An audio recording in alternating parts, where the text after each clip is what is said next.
Paz y bien para todos, bienvenidos a su estudio comentario al Evangelio Dominical. Soy Fray Javier del Ángel de los Santos, franciscano, y en esta ocasión me encuentro en una de las varias capillas del Colegio Internazionale Antoniano, el Colegio Internacional Antoniano, que es la casa donde vivimos frailes, estudiantes de todo el mundo, que venimos a hacer estudios de especialización aquí en Roma. Esta es la capilla que se llama San Antonio, la capilla de San Antonio de Padua, aquí en la ciudad de Roma, en Italia. Entonces, bienvenidos todos. Se han estado fijando que estaban en diferentes lugares, tratando de mostrarles un poquito de donde me encuentro en esta hermosísima ciudad. Bienvenidos al comentario, estudio sobre el Evangelio. Ahora vamos a estudiar y a comentar el correspondiente al tercer domingo de Adviento. Y desafortunadamente, como este tercer domingo cae en un 12 de diciembre, y el 12 de diciembre se celebra a la Virgen de Guadalupe, como ustedes bien lo saben, para la liturgia, la precedencia siempre la tiene el domingo, porque es el día de la resurrección del Señor, es la gran fiesta. Esa fiesta supera a todas las demás fiestas. Entonces tenemos que comentar el Evangelio correspondiente al domingo tercero de Adviento, pero sabiendo que tenemos en mente y trasfondo también la celebración de la Virgen de Guadalupe. ¿Ok? El texto está tomado del Evangelio de Lucas, el capítulo 3, versos del 10 al 18. Espero que tengan ya su Biblia ahí a la mano para que puedan estudiarlo con calma, lo pueden ir siguiendo. Es un comentario, es un evangelio, es un texto muy interesante que amerita un buen comentario, un buen estudio para poder extraerle todo el sentido, o lo mejor que podamos, el sentido del texto. ¿Ok? Como vimos el domingo anterior, segundo domingo de Adviento, el pueblo acoge la invitación de Juan el Bautista a la conversión. Desgraciadamente, también vimos que los únicos que no lo hacen son los representantes de la institución política y de la institución religiosa. Y ahora vemos cómo acuden a bautizarse las muchedumbres, los publicanos, los soldados, pero no van, fíjense bien, los escribas, los sacerdotes, los fariseos, es decir, los representantes de la institución religiosa se han cerrado, son hostiles a la invitación a la conversión, a esta visita que Dios hace a su pueblo con su palabra a través primero de la persona de Juan el Bautista y después, por supuesto, de Jesús. Se puede ver el comentario que el mismo Jesús hace de esta actitud en este Evangelio de Lucas, más adelante en el capítulo 7, versos 29 al 30. Entonces, Juan Bautista invitaba a todos, especialmente a los representantes religiosos, a practicar una conducta que mostrara su conversión, es decir, un cambio de mentalidad y de vida. Lo vimos el domingo pasado en Lucas 3:8. Ahora, las muchedumbres de desplazados y rechazados por esa institución religiosa son quienes acogen la invitación de Juan. Y la gente le preguntaba, dice el texto, pues, ¿qué hemos de hacer? Y a continuación Lucas nos va a sorprender todavía más. En la respuesta de Juan Bautista no hay nada que se refiera a la religión ni al culto. Juan no les dice a la gente que vayan al templo a llevar ofrendas, que vayan a rezar más, que vayan a dar diezmos. No. ¿Qué hace Juan? Juan les sugiere comportamientos concretos de justicia, de solidaridad, de compasión con los demás. Y aquí está la primera lección para nosotros hoy. ¿Sí? De aquí nos podemos hacer nosotros muchas preguntas, algunas preguntas. ¿Sí? Con Juan Bautista se anuncia el gran cambio que Jesús hará después. El pecado no es aquello que ofende a Dios, sino aquello que ofende al ser humano.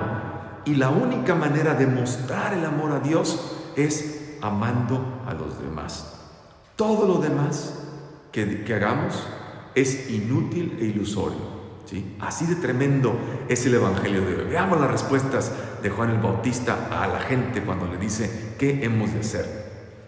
Juan le responde: el que tenga 2 túnicas que las reparta con el que no tiene, el que tenga para comer que haga lo mismo. ¿Se fijan? Juan Bautista invita a un comportamiento concreto de solidaridad en las relaciones con los demás. No les dice que pidan o que recen por los que no tienen, no, ni que los encomienden a Dios, tampoco. Les pide respuestas prácticas, concretas, directas, que ayuden a remediar las necesidades elementales del prójimo sufriente. Entonces, aquí podemos aprender también nosotros. De nada sirve pedir por los demás o encomendar a alguien a Dios si no hacemos lo que está a nuestro alcance para ser solidarios con quien lo necesita. Intercesión sin solidaridad es vanidad. Y a continuación Lucas nos muestra una de las características más, digamos, escandalosas de su evangelio. Ya la dije la vez pasada, la universalidad del amor y la compasión de Dios, precisamente para quienes, según la institución religiosa, están más alejados de Él. Es así como sorpresivamente aparecen los publicanos. ¿Quiénes eran los publicanos? Los publicanos eran personas que cobraban impuestos a los judíos en nombre de los invasores romanos. Los publicanos compraban una o varias franquicias del negocio a los romanos para poder ejercer su oficio legalmente. Cobraban los impuestos a sus paisanos, daban la parte que correspondía a los romanos y ellos se quedaban con otra parte como comisión. Como se podrán imaginar, claro que en este trabajo se cometían muchísimos abusos. Podemos imaginarnos cuánto odiaban los judíos a estos paisanos suyos que colaboraban con los paganos invasores romanos. Y de ese odio nos dan cuenta algunos pasajes de los evangelios. Tanto por su labor como por la gente con la que continuamente se relacionaban, que eran paganos, soldados romanos, prostitutas, pastores, etc. Los publicanos eran considerados una de las categorías de personas impuras por excelencia. Fíjate, según se creía, aunque un día los publicanos se convirtieran, de todas formas no podrían salvarse porque no podían restituir lo que habían robado durante toda su vida como producto de sus fraudes.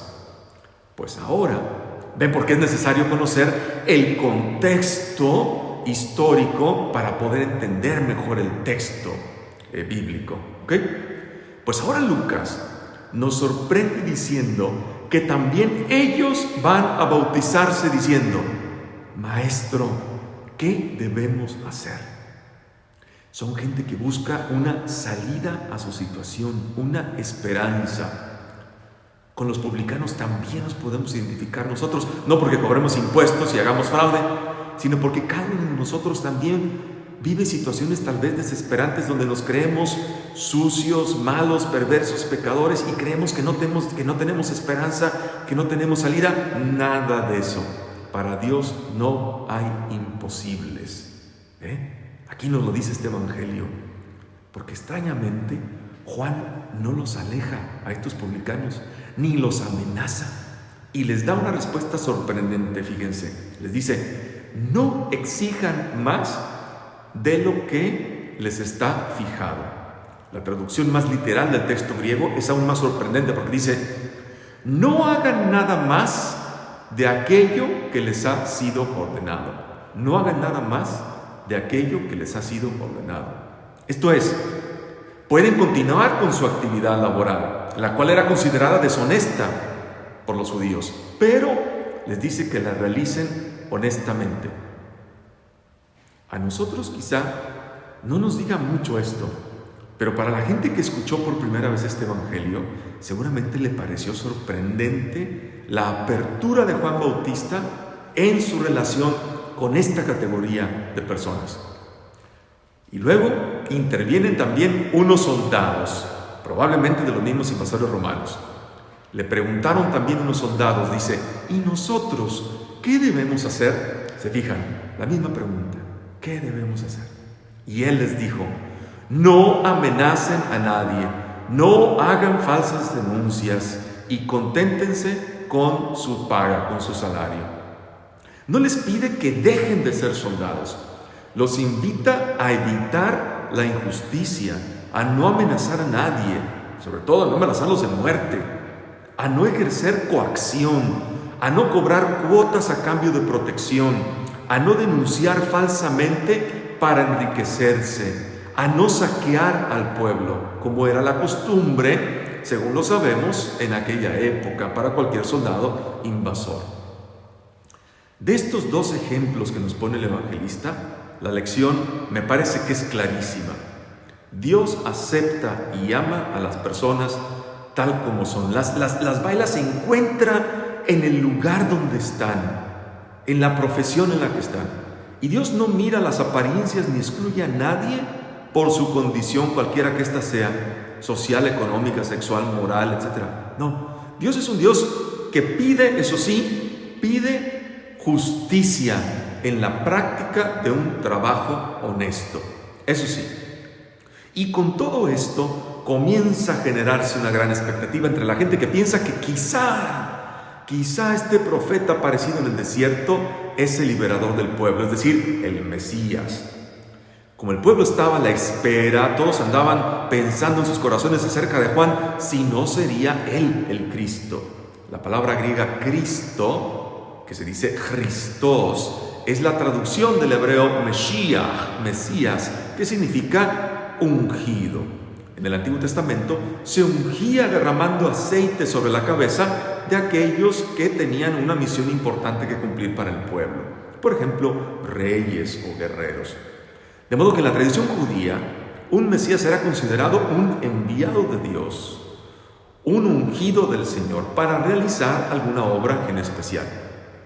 En ese tiempo de ocupación romana, se esperaba que el Mesías fuera el liberador de Israel. Esto lo encontramos, por ejemplo, al final del Evangelio de Lucas, en el capítulo 24, verso 21, y al principio del libro de Hechos de los Apóstoles, en el capítulo 1, verso 6. ¿Sí? Se pensaba que este Mesías expulsaría a los romanos y que le devolvería al pueblo judío esa tan anhelada independencia y libertad para establecer un reinado político donde los líderes religiosos pudieran volver a mandar sobre la población sin que nadie les estorbara. Pero hay esclavitudes peores que ser colonizados por un pueblo extranjero. ¿Cuáles son esas? Las que se generan al interior del mismo pueblo por sus propios hermanos de sangre, especialmente por aquellos que abusan de los demás, aprovechando su posición social, económica o religiosa. Por eso, Juan les aclara, dice el texto, respondió Juan, fíjense, a todos los que están ahí, que vienen a él, diciendo, yo les bautizo con agua. El rito de Juan era un rito externo. El agua es un elemento exterior, ¿sí? Que moja, que empapa el cuerpo. Un signo de cambio, de conversión. Pero les advierte, pero viene el que es más fuerte que yo, y no soy digno de desatarle la correa de sus sandalias. ¿Sí? Y aquí hay que comprender qué significa este modismo, desatarle la correa de sus sandalias, porque encierra dos costumbres judías, la ley del levirato y el rito de traspaso de propiedad. ¿Están listos? Pónganse buzos, Aquí vamos. En la ley judía, la Torá, existía una práctica matrimonial llamada ley del levirato, llamada así por la palabra levir, que en hebreo significa cuñado. Esta costumbre consistía en que cuando una mujer quedaba viuda y sin hijos, el hermano siguiente del difunto, es decir, el cuñado de la viuda, tenía la obligación de tomarla por esposa y de embarazarla para procurarle hijos y así conservar la descendencia y el nombre, atención aquí, de su hermano difunto, tal como se encuentra en el libro del Deuteronomio, capítulo 25, versos del 5 al 9, si la memoria no me falla, y en el libro de Ruth, en el capítulo 4. El niño que nacía de esa relación debía llevar el nombre del padre difunto y así perpetuarlo para siempre, ya que la costumbre era que morir sin descendencia era una señal de deshonra e incluso de castigo divino para la persona. Así aparece en el libro de Ruth, en el capítulo 4, verso 10. Pero cuando el cuñado rechazaba casarse y embarazar a la viuda, ella entonces recurría al otro cuñado que seguía en la escala jurídica, es decir, el que seguía en edad después del que la había rechazado. Pero para hacerlo, debía de proceder a una ceremonia llamada rito del descalzamiento, el cual era un rito de traspaso de propiedad, ya que en ese mundo, en esa cultura, la mujer era considerada propiedad del marido, al cual incluso se le llamaba con el nombre de Baal, que significa Señor. ¿En qué consistía este proceso? Bien simple. La mujer iba a la puerta de la casa donde se reunían los ancianos del pueblo y les exponía su causa.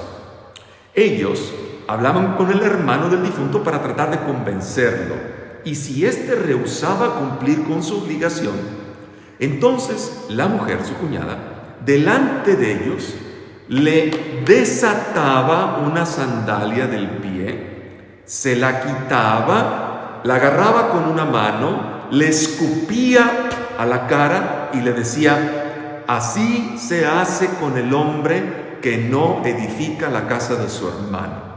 Esto lo encuentran en el libro del Deuteronomio, capítulo 25, verso 9. En el pueblo judío, la descendencia es llamada también la casa, es decir, los miembros pertenecientes a una familia. Así, el cuñado perdía su derecho sobre la mujer y ella quedaba libre para casarse con otro de sus hermanos o inclusive con alguien de otra familia, si podía. Ahora sí, entendiendo este rito matrimonial y este rito de traspaso de propiedad, se comprende mejor la expresión de Juan el Bautista cuando dice: y no soy digno de desatarle la correa de sus sandalias. No significa una muestra de humildad de Juan ante Jesús, como casi siempre se explica en las prédicas. No, el evangelista está empleando un modismo de la época basado en dos costumbres que todos conocían. Ya se las dije cuáles son, ¿sí? La ley del levirato y el descalzamiento de traspaso de propiedad, para decirnos que quien tiene el derecho de desposar a este pueblo con Dios no es Él, sino otro, Jesús. El evangelista nos está hablando aquí nada más y nada menos que de la relación de alianza, es decir, de matrimonio que Dios quiere realizar con la humanidad. Veamos esto. La imagen de la relación Dios esposo y el pueblo esposa como alianza, es decir, como matrimonio, es un tema frecuente en algunos de los profetas y se contrapone a la otra alianza que tiene un carácter más jurídico, que era la que preferían algunos miembros de la realeza y del sacerdocio judío, ¿sí? Porque tiene un carácter un poquito más de control legal, ¿ok? Esta otra no. Esta otra alianza, matrimonio, habla más de una relación de amor. Juan Bautista anuncia que el verdadero esposo de este pueblo no es él, sino Jesús. Juan no puede desatarle la correa de las sandalias porque no le pertenece a él el derecho de tomar al pueblo esposa como suyo. Esto le pertenece a Jesús, que es quien realizará la nueva y definitiva alianza, matrimonio entre Dios y el pueblo. Y esta alianza no está basada en ninguna ley jurídica, sino solo en el amor. ¿Se fijan? ¿Sí? Continúa el texto diciendo: Él les bautizará en Espíritu Santo. Juan bautizaba con agua, una inmersión externa. Jesús bautizará en Espíritu Santo, es decir, con una inmersión interior que impregna a la persona con la fuerza, con la vida, con la energía de Dios. Espíritu significa precisamente eso: fuerza, aliento, energía, soplo, vida. ¿sí? Y Juan habla también de fuego. Pero es chistoso porque en todo el Antiguo Testamento no se hablaba del Espíritu Santo utilizando la imagen de fuego. Para designar al Espíritu de Dios, los escritores usan muchas otras imágenes. Por ejemplo, agua, luz, viento, brisa, nube, pero nunca el fuego en el Antiguo Testamento, ¿ok?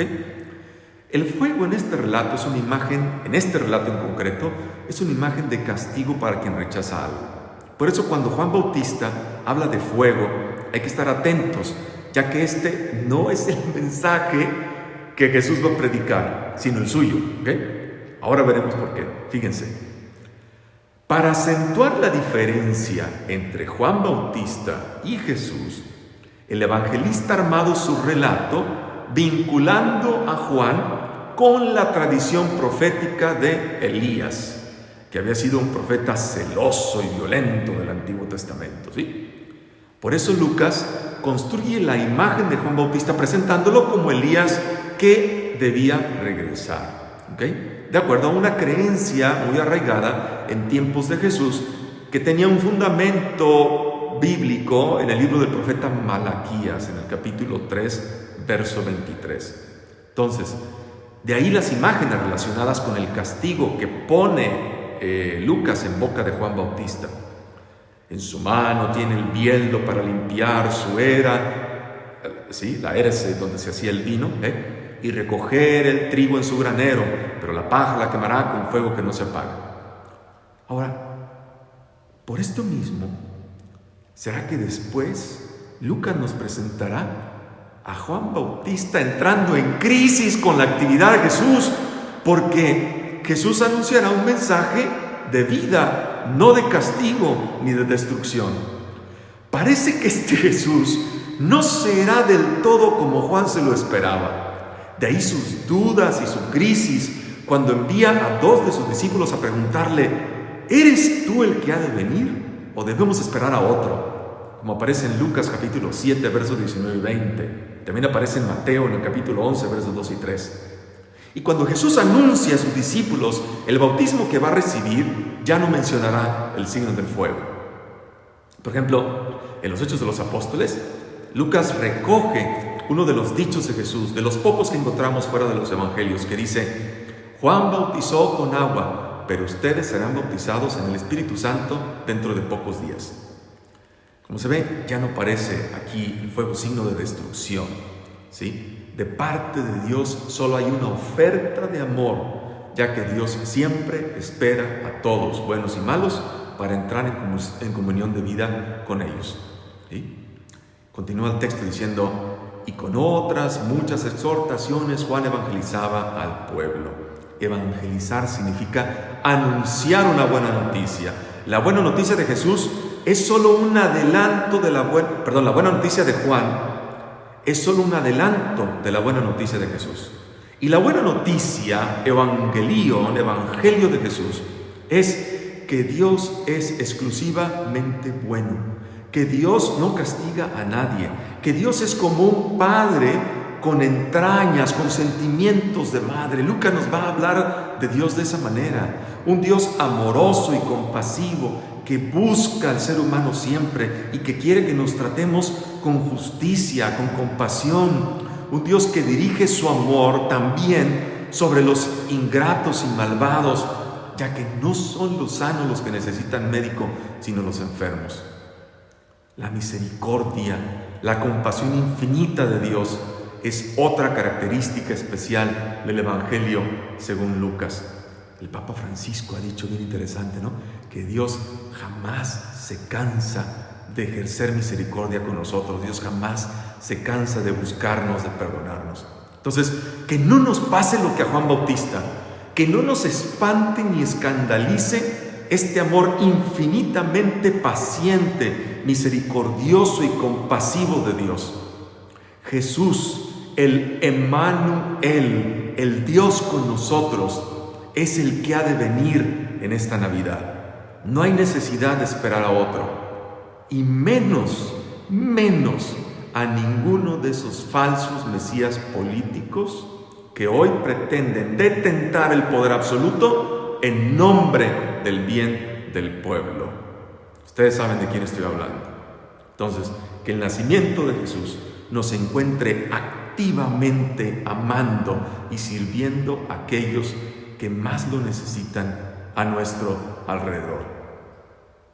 Muy bien, pues hasta aquí me detengo, hasta aquí nuestro estudio y comentario. Espero que les sea de algo de utilidad. Pueden volver otra vez a verlo, a repasarlo con más detalle, con más calma. Pongan atención a ese pasaje. ¿Qué le responde Jesús a los mensajeros de Juan el Bautista que le preguntan: ¿eres tú el que ha de venir o hemos de esperar a otro? Búsquenlo en sus Biblias, en el Evangelio de Lucas, y vean lo que responde Jesús, para que se den cuenta de la belleza, de la importancia de distinguir, de conocer el mensaje de Jesús, ¿sí? Y que no nos escandalice esa buena noticia de amor. Muy bien, ok, pues hasta aquí le detengo como siempre. Pueden dejarme sus preguntas, comentarios a la dirección de correo electrónico verbumdeifm@gmail.com. Como siempre, si te gustó, dale like, comparte, suscríbete, pasa esto para que llegue a muchas más personas. Y como siempre, les deseo a todos mi cordial, fraternal saludo de paz y bien, y que en este día 12 de diciembre la Virgen de Guadalupe los bendiga, los acompañe en su vida, los cuide, los proteja, y que ella, que ha dicho que se iba a revelar para manifestar al Dios por quien se vive, ¿sí?, que así nosotros, al mirarla a ella, manifestemos a los demás al eterno, al verdadero Dios por quien se vive, con nuestras obras de amor que comuniquen vida a los demás. Ese es el mensaje central de Guadalupe. ¿Ok? Muy bien, hasta aquí le dejo, porque si no, nunca acabamos. Cuídense mucho y pase bien. Hasta la próxima. Chao.